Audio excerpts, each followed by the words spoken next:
Hello? Oh, I've been wanting to talk to you. My heart is beating so fast.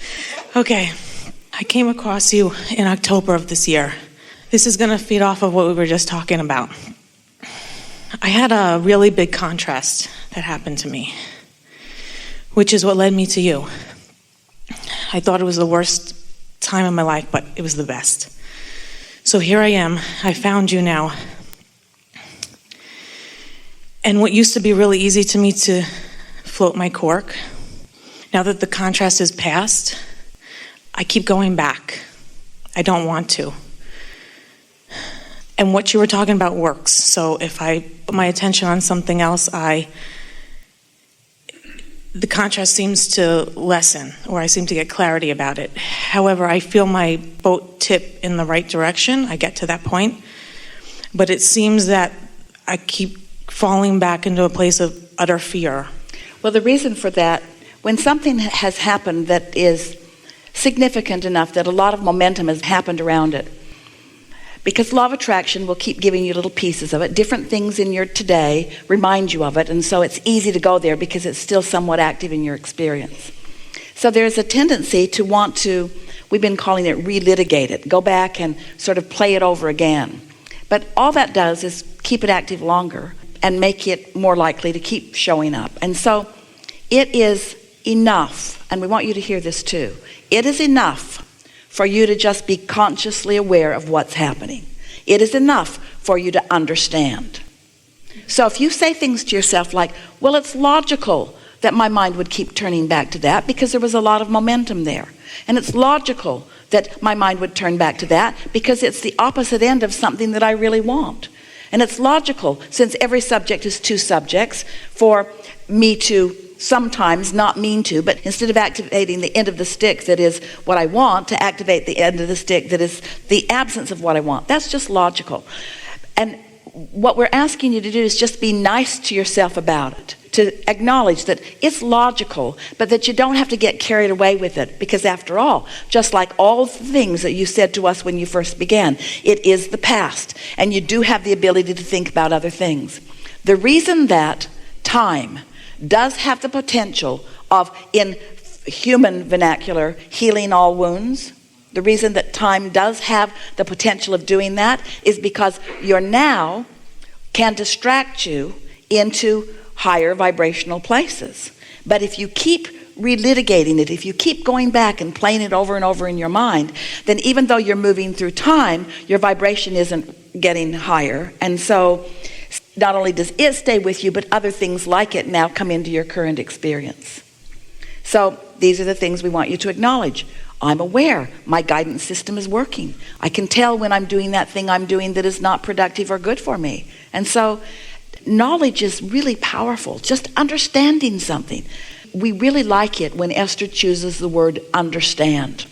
We like what you think it means, and we like what it really means, what's standing underneath. In other words, it's a premise or a basis of understanding. And law of attraction is an understanding that you have. And your emotional guidance system is an understanding that you have. So it's good when you recognize that these feelings are not good for me, therefore this thought is not a productive thought for me, therefore it would be prudent for me at the times when it's most easy for me to think thoughts that lead me into another place. We want to talk just for a moment about your waking time, the time that you are awake and consciously flowing in a day. How many hours a day would you say you're awake? 16. So you're awake for 16 hours. And now let's call those hours airtime or broadcast time. So that broadcast time means whatever you are focused upon, and therefore the vibration that you're practicing while you're focused upon it. So it doesn't matter if it's past, present, or future. Doesn't matter. Whatever you're focused upon, you're practicing with your airtime this broadcast vibration. And so if you're looking for positive aspects often, then your airtime is in this receiving mode. If you're looking for trouble, then your airtime is in this receiving mode. And you can tell by what the universe dishes up to you. Never mind the past. Because the past is the past. You practiced in the past, and so you have some proclivity to choose a vibrational frequency based upon what you've done before. But all of your power is right here and now.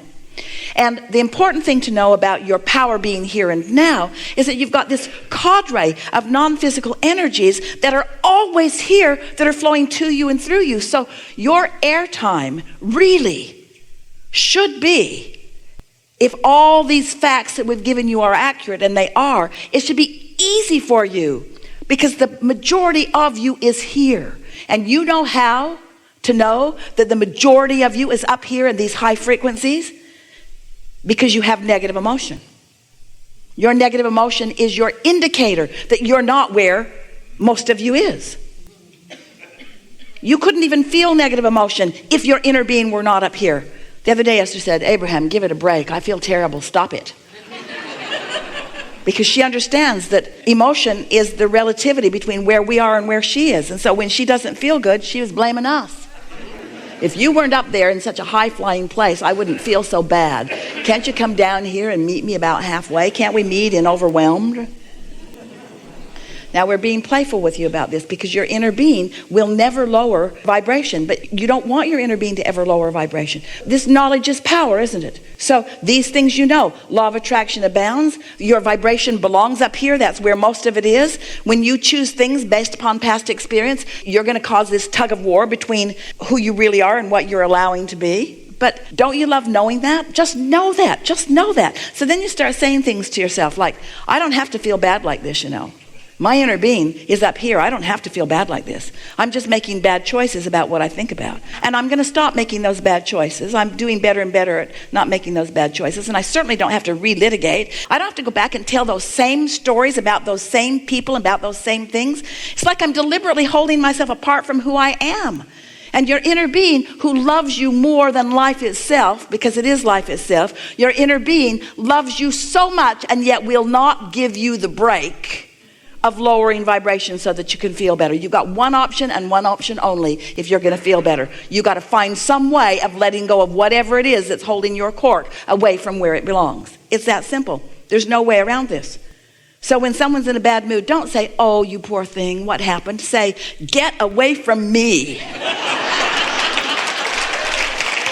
I don't want to focus with you. I don't want to talk with you. I don't want you to rub off on me. I don't want to even think about the things you're thinking about. I don't even want to hear them. I don't want to go down here. I belong up here. And mean it. Go screaming into the woods.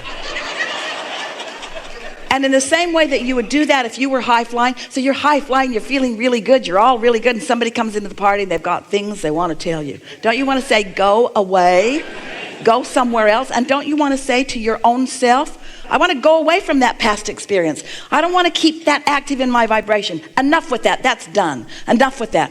Today, where all of my power is, I want to meet my inner being where my inner being is. Up here.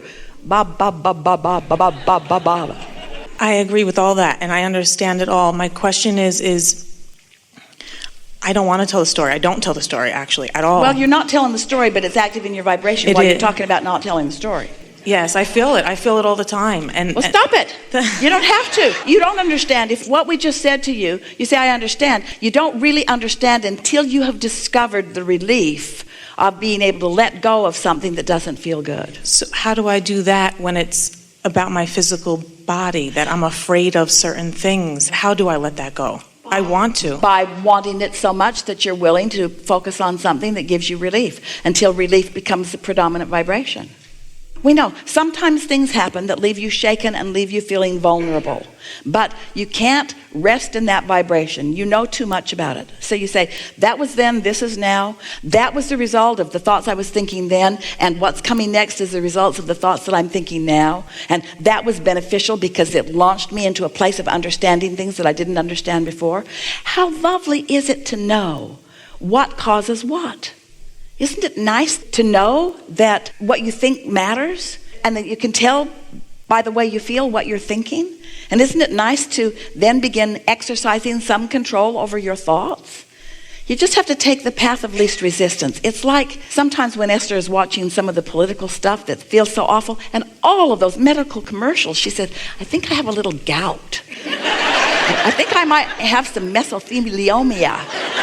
I think I've got some of that too. In other words, you just can't watch that without wondering. And then they say, take this, but watch out for all that. And Esther says, ooh, yum, give me some of that. Give me some of that. I would love to have all of those side effects. And even though she thinks she's being playful about it, it's still active in her vibration while she's doing it. She would be so much better off to turn that television off and not watch that, not let that activate something within.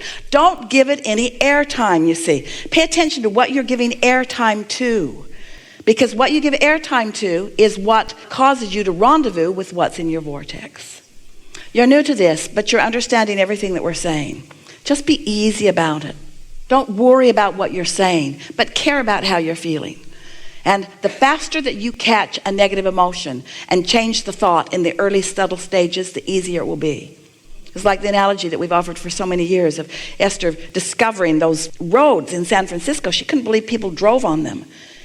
And we said, imagine your car sitting at the top of one of those hills, and just for fun you think, I'll just take the car out of gear and release the parking brake, and I'll just nudge it a little from behind, and I'll just see what happens. You know what will happen.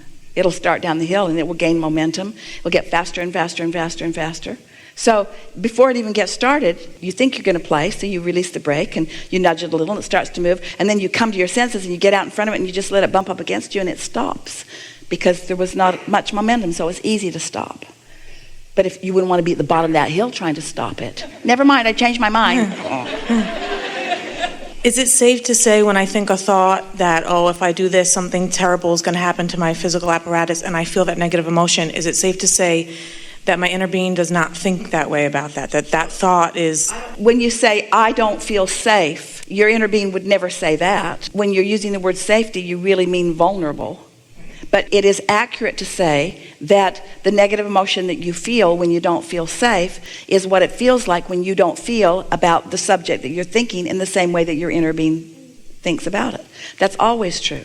Your inner being has a different point of view than the point of view you have when you feel negative emotion. That's always true. So every time you have negative emotion, you can know that your inner being knows something different than what you are focused upon in that moment. Yes, yes, yes, yes, yes. But your inner being is not your only point of attraction. Your point of attraction is the combination between what your inner being knows and what you are allowing yourself to know. And so releasing those resistant thoughts and sort of clearing them off your path allows your vibration to consistently be in a higher place. And then the results of that are a different manifestation. And it's really wonderful. We always say we really like it when something happens in your life that causes you to finally begin doing the only thing that works anyway. Those were your words to us. Until something happened, you weren't asking in a strong way. And because that happened, now you're asking in a strong way. And that's what we meant earlier when we said sometimes your inner being will actually call you into something that you would call a problem in order to get you to ask a question that will serve you in a stronger, more powerful way. And that's what this is all about.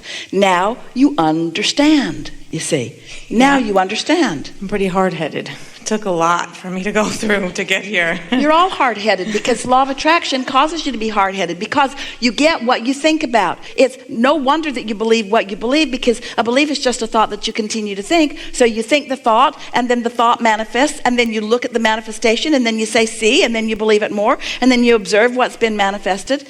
Law of attraction is your best friend and your worst enemy because law of attraction brings to you what you are consistently thinking about. But you have a lot of leeway, you see. Don't let anything worry you. Understand. Just understand. Don't you feel like you understand? Do you know that you create your own reality? Do you understand that your thoughts are dynamic and attractive in nature? Do you understand that there's no exclusion in this universe, that you can't say no to something without saying yes to it? No means yes, because attention to it means yes. Do you know that you have a guidance system? Do you know what it is? Do you know why you feel emotion? Do you understand that your emotion is the information about the two relative aspects of your being, your inner being's vibration and your vibration equal your emotion? So when your inner being has an opinion about your wonderful life and you share in the moment that wonderful opinion about your wonderful life, you feel elation. But when your inner being knows about your wonderful life and you are questioning your wonderful life, you feel terrible because you are disallowing this strong force from being realized by you in the moment. Ooh. Realization of positive emotion means tuned in, tapped in, turned on.